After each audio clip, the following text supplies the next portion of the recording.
What is up YouTube? Welcome back to another video, and in this video we're going to talk about 5 detailing equipment that every detailer should have.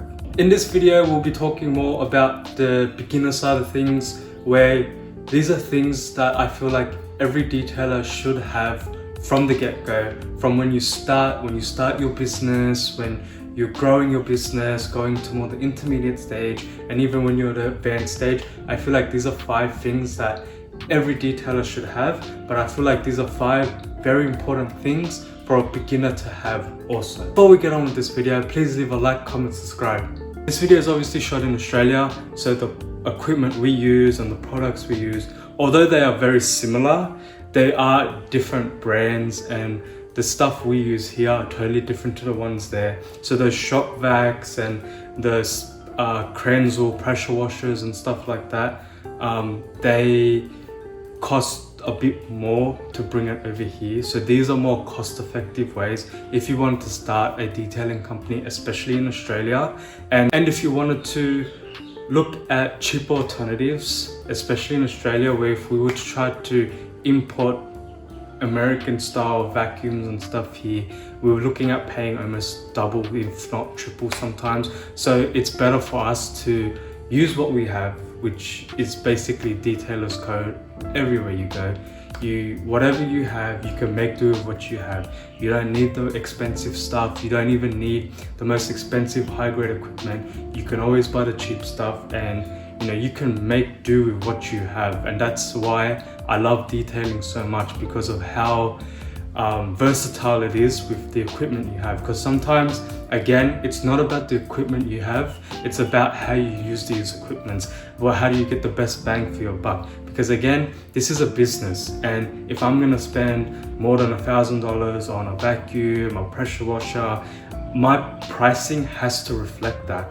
But again, if I can pay $200 for a vacuum that does what a $1,000 vacuum does, I'm better off getting the $200 vacuum.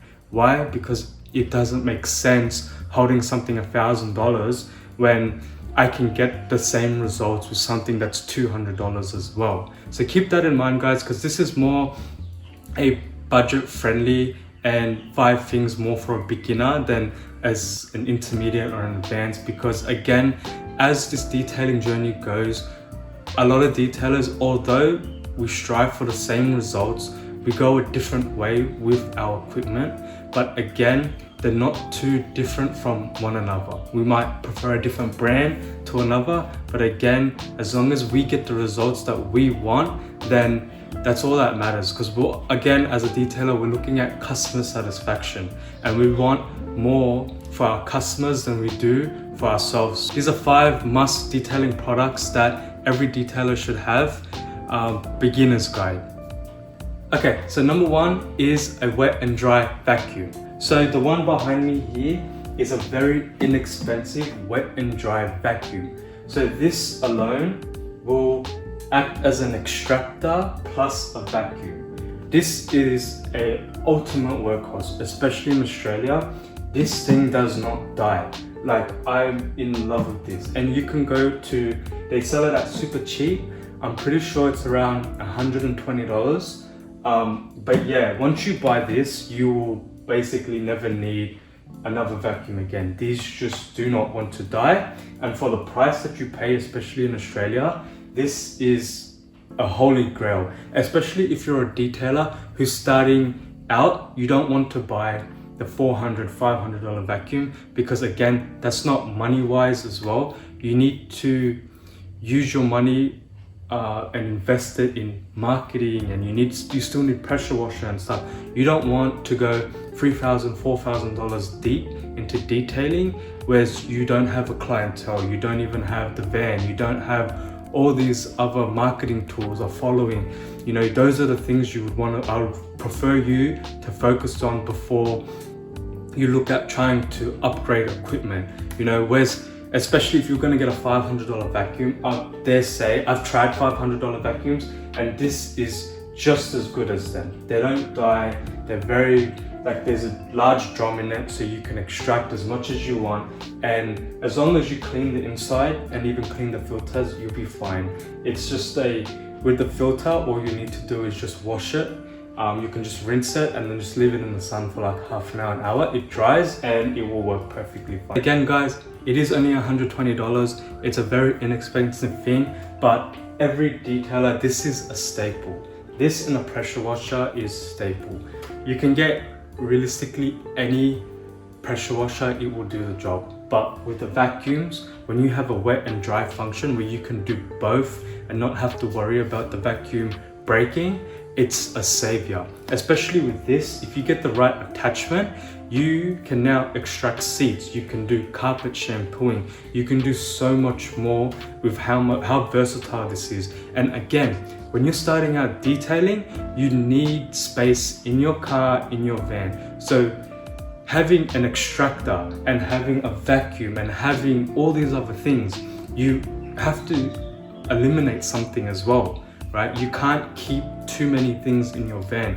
We don't have enough space. My best advice is when you're mobile, you have to look at what's convenient for you, so it's convenient for your customers. I can do what an extraction and a vacuum can do in one. It's a no-brainer. I should just have the one that can do both instead of the one where I need to have one or the other, right? Because now that I have this, I can add it as a service. I can say I can carpet, extract, I can shampoo your seats, and you've just now added another service that you would have otherwise not had if you just had a vacuum.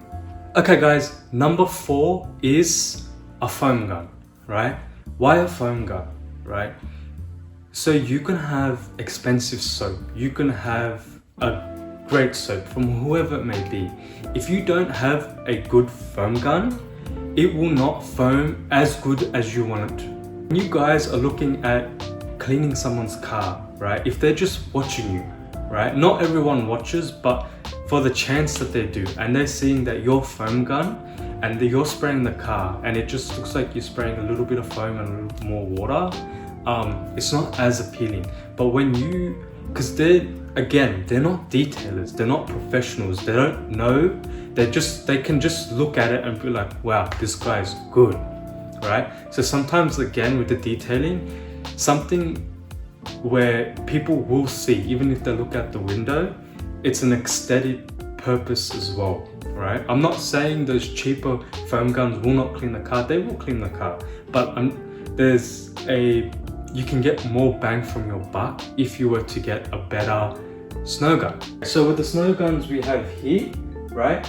I bought the Meguiar's snow cannon. This was actually my first snow gun, and it didn't work because it doesn't agree with Karcher from what I know, and I didn't know that when I bought it. So I never got to use this, and yeah, so just being here, never got to use it, don't know what it's like, but one day I'd like to try it.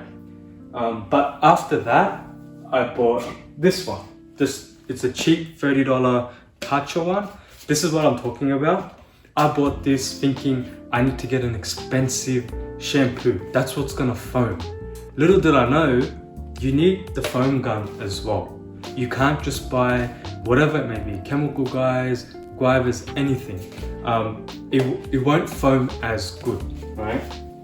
I used to have the Bowden's own snow gun, but I gave it away. With that and the Meguiar's, there's only one thing. If it's as good as this is as good as the Bowden's, I'd say the only fault I would have is the neck frill is so small. It topples over so easy because everything here is metal and here is plastic. It's not stable, it will fall, and if you don't put it in the right place, it will break. That's the only issue I had with them. I have upgraded my pressure washer and it came with the Big Boy foam gun, and this is really, really good. I rate this so much, but again, if you have a good pressure washer, you don't need per se to get this one because I think it's only designed for Big Boy.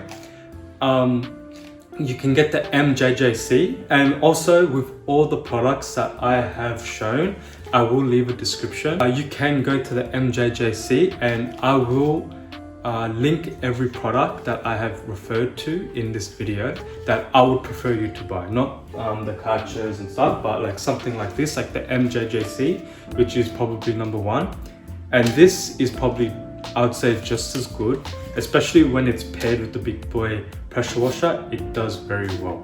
And again, why I like this one and the MJJC and even the Mother's one, they have a larger neck fill, so it's more stable when you put it on the ground. So even if you were to touch it, it will not just topple over. It will stay sturdy because of how stable it is. Number 3 on the list is a wax and dry. Okay, why I say a wax and dry? Because again, when you have finished washing the car, the water usually sheets, and 9 times out of 10, I wouldn't say 9 times out of 10, I'd say maybe 8 to 7 times out of 10, the cars that you're gonna work on will not have no wax on the car. This is gonna make it a nightmare to dry if you do not have a proper drying towel, right? And even if you have a proper drying towel, sometimes it's a little bit difficult, especially if the water's not beating, it's just sheeting over the car. And when that happens, like, you're gonna spend a while trying to dry the car, but if you don't dry it properly, it will streak. So what I use is for every wash, whether it's a basic, whatever it is, I use a wax and dry. I use this one. It has gone up in price recently, but it's still as good value for money compared to the other ones. All you have to do per panel, all you have to do is just spray. You could just spray 1, 2 per panel, that's it. You can even do 1 if you're good at spreading. So what it does is the water that's sheeted over, it will bead the water up. So when that happens and then you try to dry it, it will dry really fast. You're not gonna sit there having to even just try to rub a little bit or anything like that. It's got a wax coating on it as well, and it adds extra shine. So when customers come out and they see that their car is very shiny, they're gonna be like, damn, like, he's good. Like, I've had people come and clean my car just because they didn't add a wax.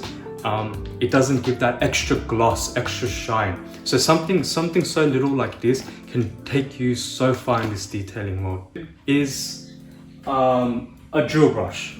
You need a drill. You need the drill. You need the brush, right? You need both of them, I would say. A lot of people get away with just using the comb and not really needing this, but this is very, very important. But we'll start on this first. So any drill will do. You can go to any super cheap, any Autobahn, and you can probably, not this one, but they do have some now for like 80 bucks, which is a very good deal. You don't get the big battery, but you do get a battery that will last a day, at least a day. So with the comb, right? Again, this goes with the vacuum, right? You don't want to sit there vacuuming, pick everything out. When you have something like this, you can just smash it out. Put this on the carpet, put a little bit of pressure, turn it on, go through the carpet, pull all those dirts and pull it up, right? And then when it's time to vacuum, it just sucks it all up. There's no struggle, nothing like that. You just have to basically put this onto the carpet, pull all the dirt and grass up, or even pet hair, anything, whatever it is, then all you have to do is vacuum it. So this is going to save you at least 40% time on just vacuuming alone. It is an amazing tool. You can use these on seats. I rather not use these on seats because they just flick everything everywhere as well. That's why I said have this as well. I'll get that in 1 second. But yeah, but also when you have when you have fabric carpets like floor mats and you take them outside, all you have to do, apply pressure, you can just go through like this, go through the whole thing. Whether it flicks anywhere, it doesn't matter, you're outside. You will not even have to vacuum a floor mat ever again. Like, that's how good this is. Okay, now for this, why I say keep this, right? When you're going to use this for an extraction, you need shampoo. You need some sort of cleaner on the seats, right? So when you put, say, your shampoo on the seats, you can't just extract it. You're gonna have to agitate it. You're going to have to make it work, make it foam a little bit. So this is where this comes in. So you would hold it and you would drill it in. And when you do that, you're getting the shampoo into the carpets to make it work, to take the stains out. Oops. So when that happens, you are now ready to extract it, but you've made the shampoo works. This is what's going to happen. You agitate the stains. That's how stains come out. You can't just put anything on it and it'll just magically pull apart. It will just pull up when you extract it. It doesn't work like that. That's why I like both, because when you have shampoo on the seats and you chuck this on the seats, it flicks everything everywhere, especially the shampoo. It's no point. No, I just don't see any reason why you would pick that over this to do shampoo. Okay guys, if you've made it this far into the video, thank you so much. Please don't forget to leave a like, comment, subscribe. I feel like this is hands down the number one thing every detailer should have, no matter what. Like, I feel like if there had to be a list, this has to be at least top 5 for almost every detailer. So now, when you clean a car, what's the first thing that they're going to do when they open the car? Obviously, they're going to look at it. But if when they open it and it doesn't smell nice, it doesn't feel like it's been cleaned, right? Because when you clean, you associate it with it smelling good. So with all the chemicals and stuff we use, it's not going to really sometimes give an aroma of smell, right? You're going to have to add it. So even something, this is just for the video only, it's something so small. This was like $5, not even, I think it was $4, just at any local super cheap Autobahn. They smell good, right? Whatever it may be, right? Whatever flavor you want to get, there's Nuka, bubblegum, tropical fresh. I was just trying these ones out, but again, try them, right? Put them in the car, because when they open that door and it smells nice, one of the first things they're gonna say is, oh, it smells nice, right? Because again, when you clean something, you associate it with a fragrance, aroma. That's why when you see like toilet bleachers and toilet cleaners, even dishwashing soap, they all have a fragrance like lavender, cotton candy, something that when you're using it, it smells great. You know, it gives you that sense that it's getting clean. Again, it's the same with cars. This is why I say it's number one. You can steam clean the whole car. You can vacuum it top to bottom. You can clean it top to bottom. But again, if it doesn't smell nice, then it can be better, right? And one of the things is that when you're going into a car, right? Say you clean the whole car and you put a new car smell, right? To the customer, it's like I got a new car, like I got a new car feeling, which is amazing feeling for a customer. And I've noticed as well, with when you do spray these, sometimes, not all the time, if you did miss a spot, even if it's just a mistake, again, we're human, we make mistakes. Well, I'm not a perfect detailer, as is like 100 other detailers in my area alone. We're not perfect, we're gonna miss. I've noticed that they're more they're more laid backish, like they will, because it smells nice, everything else looks clean. Sometimes they're not looking for faults. They're not like, oh, you missed a spot, oh, you missed one hair there. Some of them are not like that. Majority of them are not like that. But again, I feel like just adding your touch of fragrance, or whatever it may be. I know some people who only use stuff like bubblegum, because that's their company's fragrance. Some people use apple, some people use strawberry. That becomes their company fragrance because that's how they become known by, you know? So trust me guys, I do believe that number one thing is get a fragrance behind you, get something that makes the car smell. So when that customer goes into the car, they smell it, they're gonna smell it regardless, right? They're gonna open it, and then if there's like a whole wave of just freshener on their face, they're like, it smells good, it's been cleaned. They know it's been cleaned. Instead of them opening it and it kind of smells like them, and they're like, oh, it's not, it won't feel as clean. So that's why I'm saying one of my best advice is get a freshener behind you, because it will save you so much time. Okay guys, that's the end of the video. Hopefully you really liked it. Please leave a like, comment, and subscribe. please let me know what you would like to see, especially in the detailing world. If you want to see my setup and what I use, or if you want to see me make a car video, as in you want to see me clean a car, or do you want me to show you how to even set up a business from your car? Because again, I started in a Honda Accord and now I do have a van setup. It's still a new setup, but it gets the job done. And I'm so grateful for the van, but again, I don't want to lose where I came from. I do still like the car setup because it got me to where I am today. So please let me know. Please leave a like, comment, subscribe, and I'll see you in the next one.